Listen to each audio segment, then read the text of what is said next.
Hello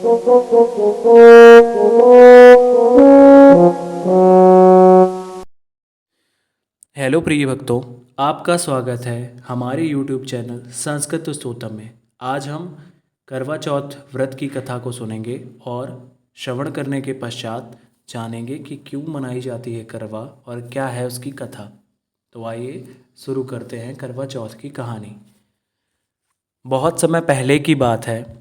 एक साहूकार के 7 बेटे और उनकी एक बहन करवा थी। सभी सातों भाई अपनी बहन से बहुत प्यार करते थे, यहाँ तक कि वे पहले उसे खाना खिलाते और बाद में स्वयं खाते थे। एक बार उनकी बहन ससुराल से मायके आई हुई थी।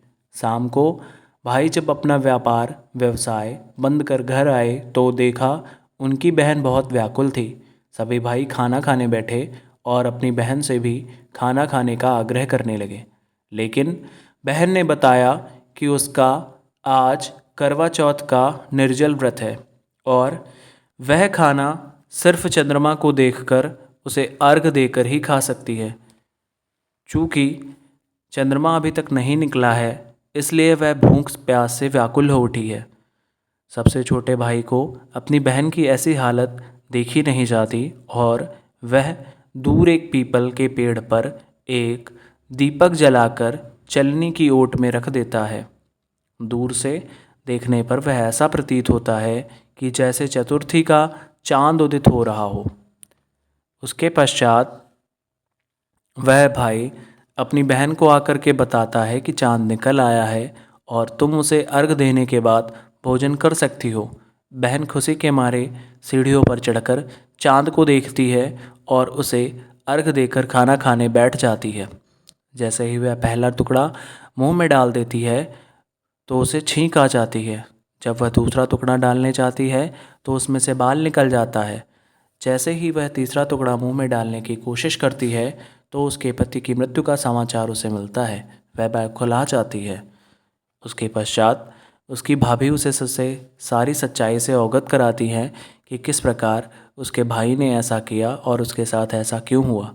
करवा चौथ का व्रत गलत तरीके से टूटने के कारण देवता उससे नाराज हो गए हैं और उन्होंने ऐसा किया है। सच्चाई जानने के बाद करवा निश्चय करती है कि वह अपने पति का अंतिम संस्कार नहीं होने देगी और अपने सतीत्व से उसे पुनर्जीवन दिलाकर रहेगी। वह पूरे 1 साल तक अपने पति के शव के पास बैठी रहती है और उसकी देखभाल करती रहती है। उसके ऊपर उगने वाली सुई नुमा घास को वह एकत्रित करती जाती है। 1 साल के बाद फिर जब करवा चौथ का दिन आता है, उसकी सभी भाभियाँ करवा चौथ का व्रत रखती हैं। जब भाभियाँ उससे आशीर्वाद लेने आती हैं तो वह प्रत्येक भाभी से यम सुई ले लो, पिय सुई दे दो, मुझे भी अपनी जैसे सुहागिन बना दो, ऐसा आग्रह करती है। लेकिन हर बार हर भाभी उसे अगली भाभी से आग्रह करने का कहकर चली जाती है। इस प्रकार जब छठे नंबर की भाभी आती है तो करवा उससे भी यही बात दोहराती है। यह भाभी उसे बताती है कि चूँकि सबसे छोटे भाई की वजह से उसका व्रत टूटा था, अतः उसकी पत्नी में ही शक्ति है कि वह तुम्हारे पति को दोबारा जीवित या जीवन दान दे सकती है। इसलिए जब वह आए तो तुम उसे पकड़ लेना और जब तक वह तुम्हारे पति को जिंदा ना करे तब तक उसे जाने नहीं देना। ऐसा कहकर वह चली जाती है। सबसे अंत में छोटी भाभी आती है और करवा उन्हें सुहागिन बनाने का आग्रह करती है, लेकिन वह भी टाल मटोल करने लगती हैं।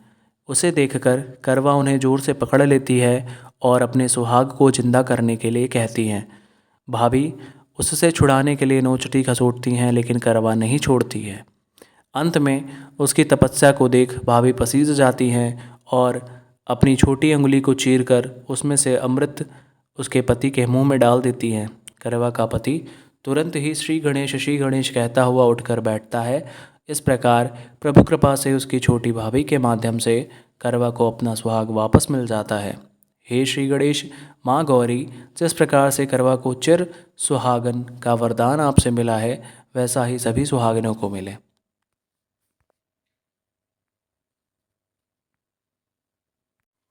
तो ये था करवा चौथ की व्रत की कथा। यह करवा चौथ हर साल जब कार्तिक मास की चतुर्थी की तिथि आती है तो देश भर में सुहागिन महिलाओं के चेहरे पर एक विशेष चमक देखने को मिलती है। सजना संवरना, निर्जला व्रत रखना और रात को चांद को अर्घ देकर अपने पति की लंबी उम्र की कामना करना, यह सब करवा चौथ का ही परंपरा का हिस्सा है। तो यह थी साहूकार की बेटी की व्रत कथा। यह वीडियो देखने के लिए बहुत बहुत धन्यवाद। अगली वीडियो में हम बात करने वाले हैं पूजा विधि, महत्व एवं श्री कृष्ण द्वारा द्रौपदी को सुनाई हुई कथा के बारे में। तो अगली वीडियो देखने के लिए हमारे चैनल को सब्सक्राइब एवं लाइक करें। धन्यवाद।